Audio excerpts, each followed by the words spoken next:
Bonjour à tous, que la paix et la grâce de notre Seigneur soient avec vous où que vous soyez. Je suis votre frère Renaud Boris Mota, ex-pasteur du message du temps de la fin, et je vous souhaite la bienvenue dans ce nouveau numéro de Vérité cachée sur Branham et son message. Et je crois que vous êtes en train de suivre comment nous sommes en train de déconstruire complètement le mensonge, le message du temps de la fin. Et comme vous le savez, nous ne sommes jamais pressés parce que nous savons que la vérité se trouve dans les détails. Maintenant, dans ce numéro-ci, nous n'allons pas nous précipiter. Nous avons voulu d'abord, en tout premier lieu, démontrer et prouver les raisons véritables qui ont fait que l'entourage de William Branham puisse faire défection de son message, ceux qui ont commencé avec lui, ceux qui ont travaillé avec lui et qui l'ont accompagné dans des missions d'évangélisation et tous les restes, ont fini par faire défection de son mouvement. C'est des gens qui étaient très proches de Branham. Et lorsque ces gens font défection du mouvement de William Branham, certains d'entre eux disent que voilà, ce n'est que l'accomplissement de l'écriture parce que paraît-il que lorsque le premier pull, qui est celui de la guérison, attire beaucoup de gens, le deuxième pull, c'est la prophétie, mais le troisième, c'est l'ouverture de la parole, c'est là où les gens ne supportent plus le message et ils font défection, ce qui est totalement faux parce que quand le Christ a choisi les 12 disciples, et même quand il a dit, vous devez manger ma chair et boire mon sang, aucun des 12 n'a fait défection de Christ. Et lorsqu'il s'est retourné vers le 12, il a dit, pourquoi vous ne vous en allez-vous pas vous aussi? Pierre a dit, à qui d'autre irons-nous? C'est toi qui as les paroles de la vie éternelle. Vous voyez bien, donc les comparaisons là ne sont pas raisons et ne tiennent pas du tout la route. Alors que dans le cas de William Branham, c'est totalement différent. Dans le cas de William Branham, tous ceux qui ont travaillé avec lui, dès l'aube de son ministère, ont fait défection de son ministère. Ils sont partis, ils l'ont abandonné, pour les raisons qu'ils ont évoquées, que nous allons encore souligner dans ces numéros que nous allons évoquer, le témoignage des 3 témoins. Et le témoignage des 3 témoins, c'est ce témoignage-là qui va nous permettre ainsi de valider le témoignage de l'image qu'avait le ministère de William Branham du vivant de ces derniers, en écoutant le témoignage de ces 3 témoins qui ont marché avec William Branham.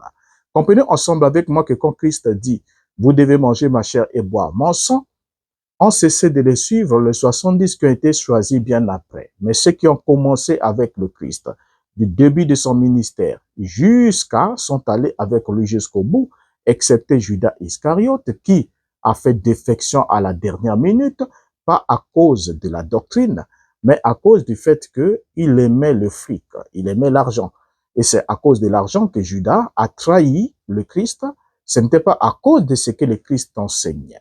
Mais lorsque nous allons suivre le témoignage des témoins, nous avons déjà écouté Jack Moore, nous avons écouté Ernest Baxter, que nous allons rappeler encore pour quelques minutes ce soir, dans ce numéro-ci, pour apporter encore certains détails.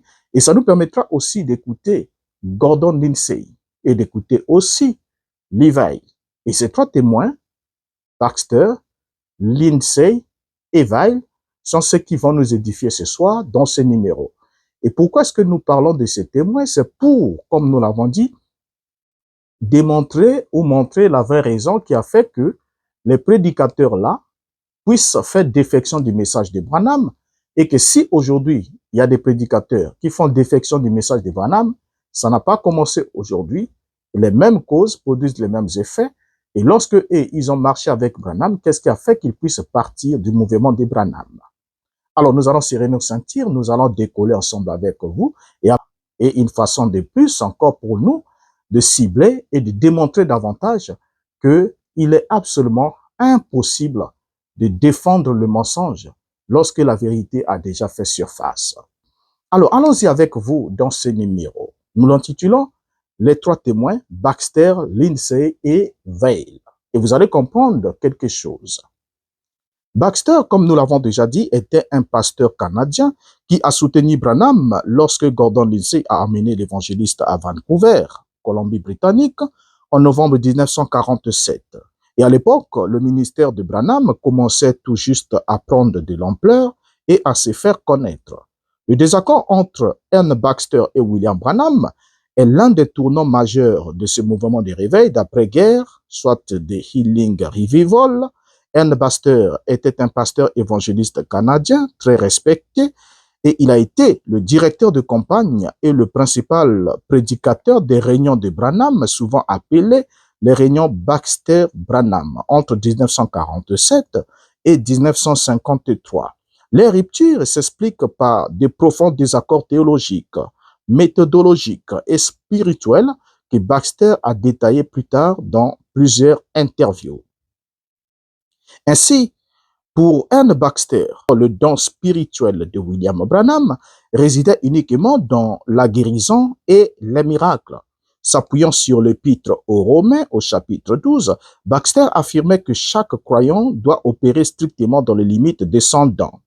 Or, lorsque Branham a commencé à prêcher des doctrines complexes, particulières et de nature ésotérique, comme l'annulation de la Trinité, ou ses propres théologies, la sémence du serpent et les autres théologies de la fin des temps, Baxter l'a mis en garde en privé et il a supplié de ne pas aborder ces sujets en public.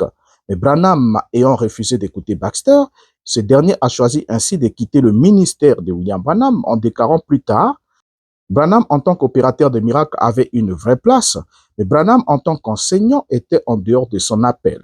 Les fruits de son ministère d'enseignement ne sont pas bons. C'est Ern Baxter qui a déclaré. Or, le salut ne vient pas par le don d'opération des miracles, mais le salut vient par le ministère de la parole.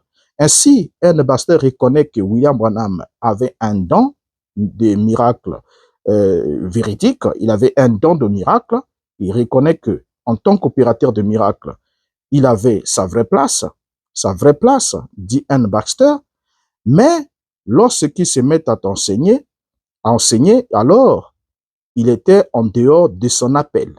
Donc les fruits de son ministère d'enseignement ne sont pas bons. Alors, au début, Baxter était fasciné par la capacité de Branham à discerner les maladies en tenant la main des gens et en donnant des détails intimes exacts. Mais avec le temps, Baxter va commencer à éprouver un profond malaise face à certains aspects surnaturels du ministère de Branham. Et il a fini par s'interroger sur la source exacte de cette démonstration de puissance et a évoqué une forme de phénomène à la frontière de psychique, notamment de borderline psychique phénomène, et refusant ainsi de suivre aveuglément les manifestations qu'il ne trouvait plus alignées sur les Écritures, Baxter va alors prendre la poudre d'escampette. Alors, Ern Baxter était aussi en désaccord avec la manière dont Branham gérait le manque de guérison chez certains malades. Et pour Baxter, il estimait que la vision de la foi selon Branham devenait une forme de positivisme métaphysique, c'est-à-dire une méthode proche de la méthode Coué avec une autosuggestion psychologique. Et selon lui, le ministère de Branham utilisait l'argument du manque de foi du malade comme une excuse facile pour justifier les échecs de guérison, ce qui perturbait profondément l'éthique pastorale de Baxter.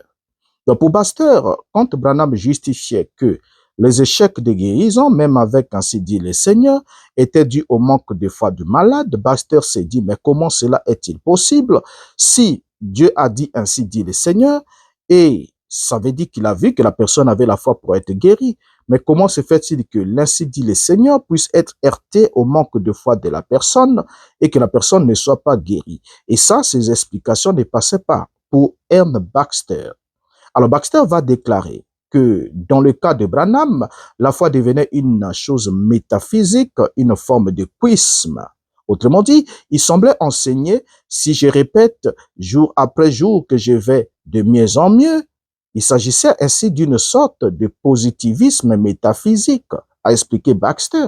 Et il a ajouté, cela me dérangeait car j'y voyais une façon d'excuser les personnes qui ne guérissaient pas. Il devrait y avoir un problème avec leur foi. Et cela me perturbait d'entendre William Branham affirmer cela. Ainsi, pour Baxter, la conception de la foi de Branham n'était pas la seule chose qui le dérangeait, mais il a déclaré, certains aspects du surnaturel ont commencé à me perturber. Il a expliqué, et je ne sais pas jusqu'où je dois aller, mais j'ai commencé à être perturbé par certains phénomènes qui se produisaient. Certains me semblaient positifs, d'autres à la limite du paranormal. Et cela m'a beaucoup perturbé. J'ai continué avec Branham jusqu'à ce que ma conscience me dise que je ne pouvais plus continuer. Ainsi, Baxter va aussi reprocher quelque chose à William Branham, l'insubordination au planning établi lors des missions d'évangélisation. Branham affirmait régulièrement que l'ange du Seigneur lui dictait ses mouvements à la dernière minute, l'amenant à annuler brusquement des campagnes entières aux grandes dames de ses gestionnaires. Tel qu'en octobre 1951, lors d'une tournée majeure en Afrique du Sud, Branham a refusé de suivre le calendrier officiel approuvé par son équipe, incluant N. incluant Bosworth, sous prétexte que Dieu lui aurait parlé et lui aurait recommandé par l'ange d'aller ailleurs, notamment d'aller à la chasse. Alors, ce manque de considération pour les finances, le travail logistique et les églises locales partenaires a lourdement aussi pesé sur la décision de Baxter de se retirer du mouvement de William Branham. Donc, vous voyez, il a toutes ces raisons.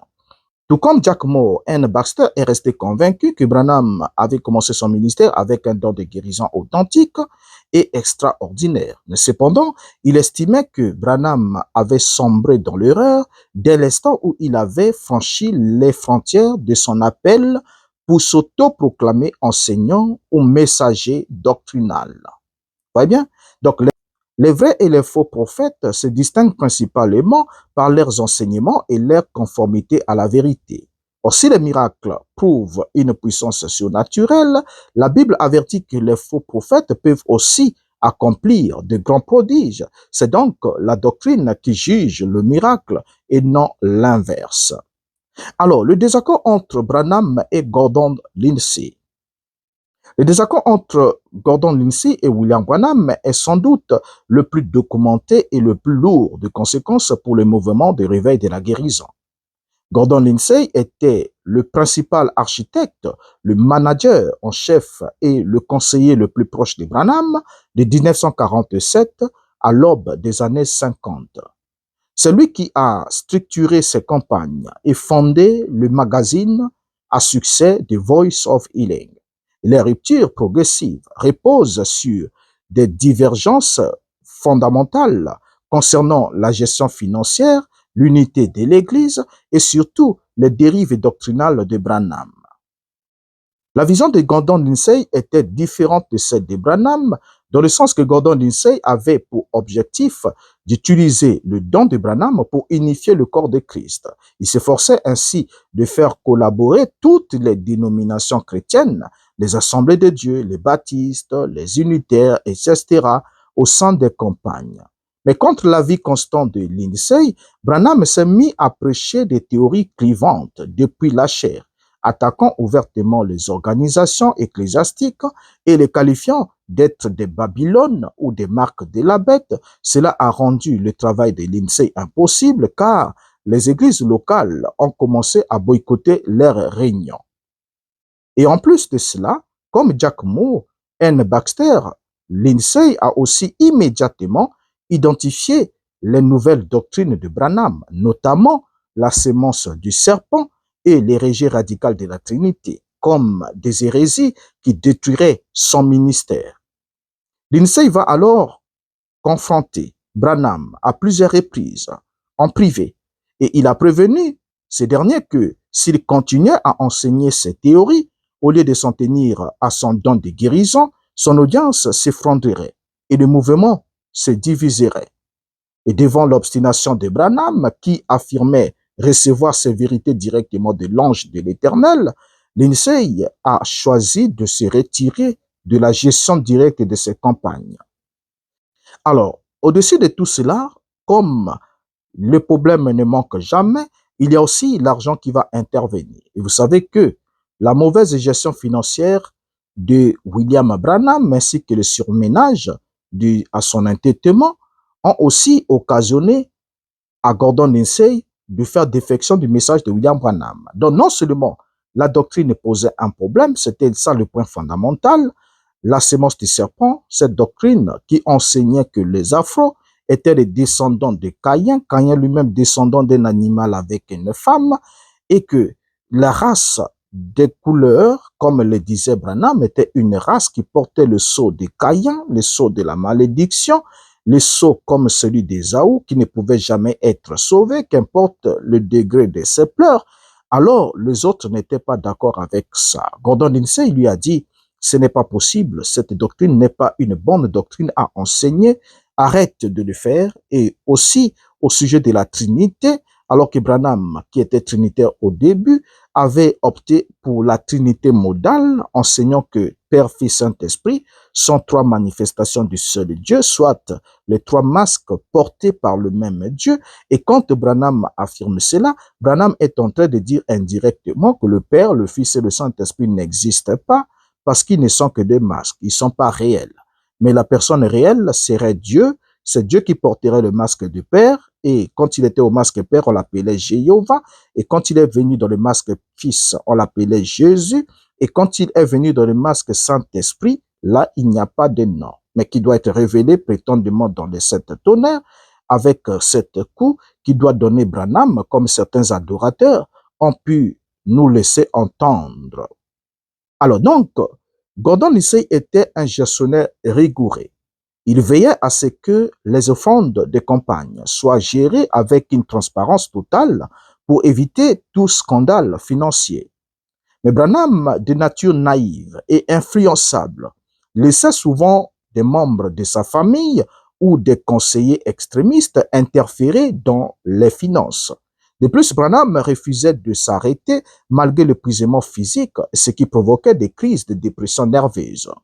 Fatigué de devoir constamment gérer ces crises et de voir ses conseils être ignorés, Lindsay va alors prendre ses distances vis-à-vis de William Branham. Il ne va pas s'arrêter là. À l'origine, rappelons-le, que le magazine de Voice of Healing avait été créé exclusivement pour publier les miracles du ministère de William Branham. Mais face au refus de Branham de cesser ses enseignements controversés, Lindsay a pris une décision radicale. Il a transformé le magazine en un organe indépendant.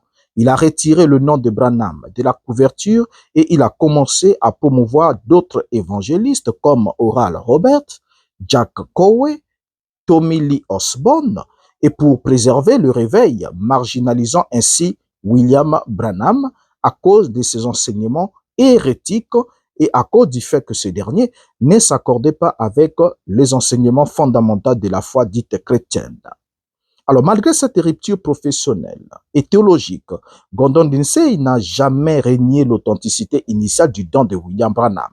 Il reconnaissait lui aussi comme les autres que William Branham avait un don authentique, mais qu'il n'avait pas le ministère de l'enseignement. Quand il s'est mis à enseigner, il a tout foutu en l'air. Il ne devrait pas enseigner. Vous voyez bien? Et lorsqu'il a appris la mort de Branham dans un accident de voiture en décembre 1965, Gordon Lindsay a pleuré amèrement William Branham. Et lors des funérailles, Lindsay a déclaré qu'il considérait Branham comme un canal authentique de la puissance de Dieu, mais qu'il avait été victime de mauvais conseillers et d'un orgueil doctrinal qui l'avait conduit à sortir de la volonté parfaite de Dieu. Et après la mort de Branham, Lindsay s'est entièrement consacré à son propre ministère, Christ for the Nation. Alors, donc on comprend que dans le cas de Gordon Lindsay, il a bien donné une conclusion. Il a bien reconnu que William Branham était un canal authentique de la puissance de Dieu, mais qu'il avait été victime de mauvais conseillers et d'un orgueil doctrinal qui l'avait conduit à sortir de la volonté parfaite de Dieu. Vous voyez, c'est le témoignage de vrais témoins. Ils reconnaissent Branham en tant que manipulateur, opérateur du don, qui disait être authentique, qui disait être divin. C'est leur témoignage. On n'en dit ce qu'on vient pas. Mais là où tous ces témoins n'étaient pas d'accord avec Branham, c'est que Branham n'était pas appelé au ministère de la parole. Donc, en qualité de quelqu'un qui prie pour les malades, il avait sa vraie place. Dit Ernest Baxter, dit Jack Moore, dit Gordon Lindsay. Donc, trois témoignages sont suffisants pour établir la véracité d'une affaire. Ils ont tous les trois reconnu que Branham avait un don authentique, mais dans le ministère de la parole, Branham était loin de son appel. Il n'était pas resté dans son appel. Et c'est là qu'il a tout embrouillé, c'est là qu'il a tout chamboulé, et ce dernier ne pouvait plus continuer d'aller avec lui. Voilà le témoignage de ce témoin. Alors, le dernier que nous allons inviter, c'est Lee Vail. Lee Vail, contrairement aux ruptures brutales avec Gordon Lindsay et ou Ern Baxter, la relation entre le docteur Lee Vail et William Branham n'a jamais débouché sur une séparation publique ou un conflit ouvert. Au contraire, Lee Vail est resté un fervent défenseur du message de Branham jusqu'à sa mort en 2012. Mais toutefois, leur collaboration intime a révélé des tensions méthodologiques et théologiques sous-jacentes, en grande partie liées au rôle de Vail en tant que rédacteur en chef de Branham.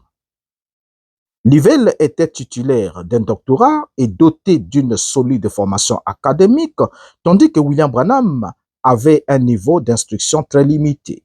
Et Branham avait confié à Lee Vail la tâche de rédiger et de structurer son livre majeur, Exposé des 7 âges de l'Église.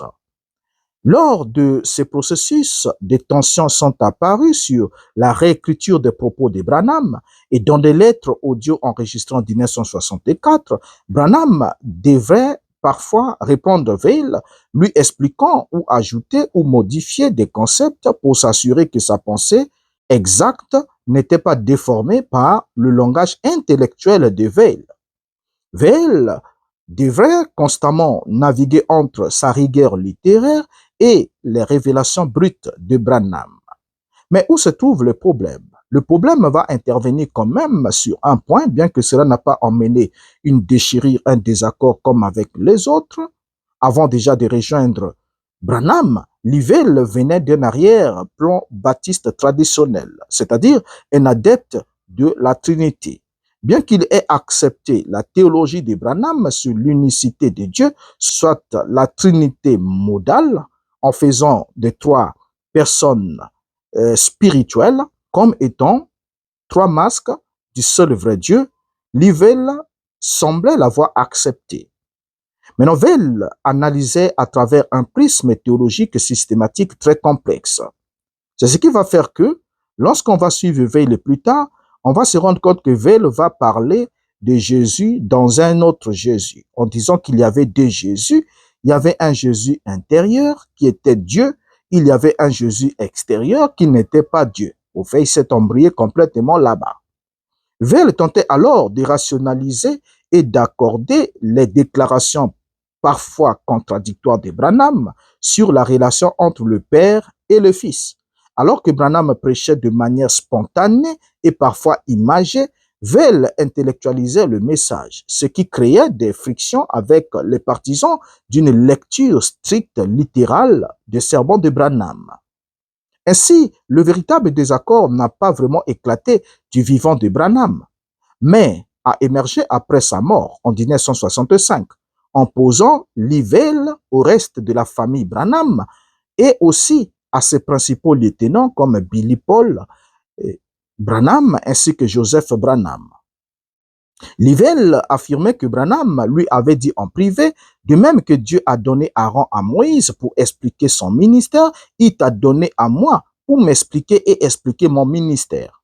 Et en s'appuyant sur cette légitimité, Vail a développé une théologie ultra spécifique sur la parousie ou encore la présence de Christ, affirmant par là que Christ est déjà descendu sous forme de la parole ou de la nuée en 1963. Et cette interprétation, qualifiée de vaïlisme, a été vigoureusement rejetée par la famille Branham et l'organisation officielle de Voice of God Recording. Ils ont accusé Vail d'avoir déformé le message d'origine pour s'élever au rang de prophète, interprète officiel. Voyez bien? Et pourquoi est-ce qu'ils se sont opposés à tout prix que Vail ne prêche pas que la seconde venue de Christ avait déjà eu lieu? Parce qu'ils se sont dit, c'est notre business, nous mangeons parce que nous distribuons un message qui prépare la seconde venue de Christ, mais si nous commençons déjà à prêcher que Christ est déjà venu, alors la préparation n'est plus utile. Et ce qui va nous faire chuter les chiffres d'affaires. Voyez un peu, donc le problème entre la famille Branham et Livell était sur cette interprétation-là. Livell ne devait pas affirmer que Christ est déjà descendu sous forme de la parole ou sous forme de la nuée, où la seconde venue a déjà eu lieu.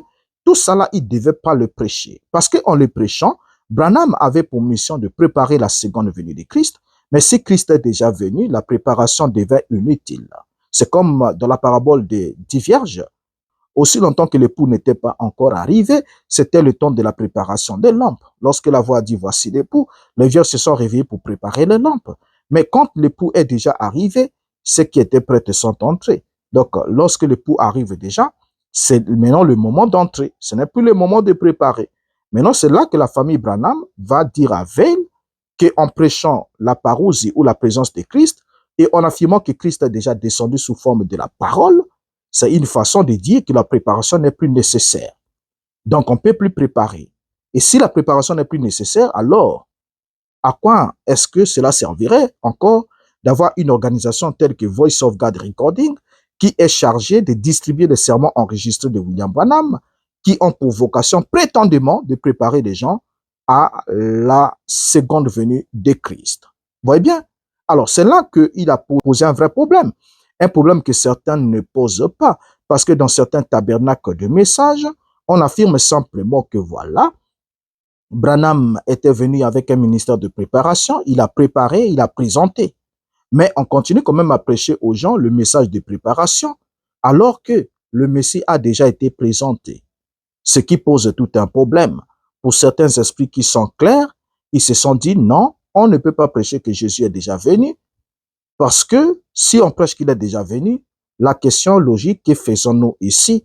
Et d'autres ayant compris que cela est un problème, ils ont commencé à inventer des doctrines comme l'enlèvement n'est pas un voyage physique, mais c'est un mystère qui doit être révélé. Vous êtes seulement ici, mais vous êtes déjà enlevé. Et ils racontent beaucoup d'autres histoires qui déforment complètement la vision initiale qu'avait William Branham, comme quoi il y aura une disparition littérale, les gens qu'on cherchera, qu'on ne trouvera plus. Vous voyez bien? Donc, il y a beaucoup de choses en ça. Alors, en résumé, là où d'autres collaborateurs ont quitté Branham parce qu'il rejetait ses doctrines, Livell, lui, a été critiqué pour avoir voulu pousser ses doctrines encore plus loin, s'appropriant ainsi le rôle d'exégèse intellectuelle du mouvement du message du temps de la fin. Alors, voilà déjà ce que nous pouvons affirmer ensemble avec vous au sujet du témoignage des 3 témoins. Et ce que nous retenons en particulier sur la question des témoignages des 3 témoins, c'est que tous les 3 témoins sont unanimes sur une chose. Branham avait le don d'opérer des miracles. Or, le don d'opérer les miracles, on le trouve dans 1 Corinthiens chapitre 12. Mais quand on a attribué à Branham le ministère d'Éphésiens 4, pour qu'il soit un enseignant de la parole, ils ont tous les trois déclaré que Branham, en tant qu'enseignant de la parole, n'avait pas sa place là-bas, parce que les fruits de son ministère d'enseignement ne sont pas bons. Or, on identifie l'arbre par ses fruits. Et ça, c'est la vérité que le prédicateur doit vous dire. Voilà pourquoi nous n'avons pas voulu survoler cette question des témoins. Pourquoi est-ce qu'ils ont fait défection au ministère de Branham? Maintenant, là où ils ont eu des problèmes avec Branham, c'est ce qu'ils ont exprimé. Ils ont tous dit que côté guérison, côté miracle, Branham avait sa vraie place sur ce point-là. Mais quand il s'agit de la parole, Branham était en dehors de son appel. Le fruit du ministère d'enseignement de Branham n'était pas bon. Or, aujourd'hui, c'est que l'on vous prêche. On ne vous prêche pas le miracle, parce que déjà le miracle, on le voit. On ne croit pas au miracle, mais on voit le miracle pour glorifier Dieu. Quand le peuple d'Israël a vu Moïse lever le bâton, ouvrir la mer Rouge et ramener le bâton, l'eau, recouvrir Pharaon et son armée, la Bible dit que le peuple vit ce que l'Éternel fit. Et vous allez voir que lorsque Christ aussi, en son jour, fait marcher le paralytique, la Bible dit, les gens glorifièrent Dieu. Voilà, quand ils ont vu le miracle, ils ont glorifié Dieu. Et ils ont dit, un grand prophète apparut parmi nous et Dieu a visité son peuple. Donc, le miracle sont faits pour être vus. Et leur objectif est pour manifester la présence de Dieu, montrant qu'on est dans une atmosphère divine. C'est un peu comme lorsque la pluie tombe dans un champ, la pluie qui tombe dans un champ va arroser les bons et les mauvaises herbes. Ce n'est pas parce qu'une herbe reçoit la pluie que cette herbe-là sera une herbe utile au maître. L'herbe utile est l'herbe qui a été sémée, qui vient d'une sémence, la sémence de la parole.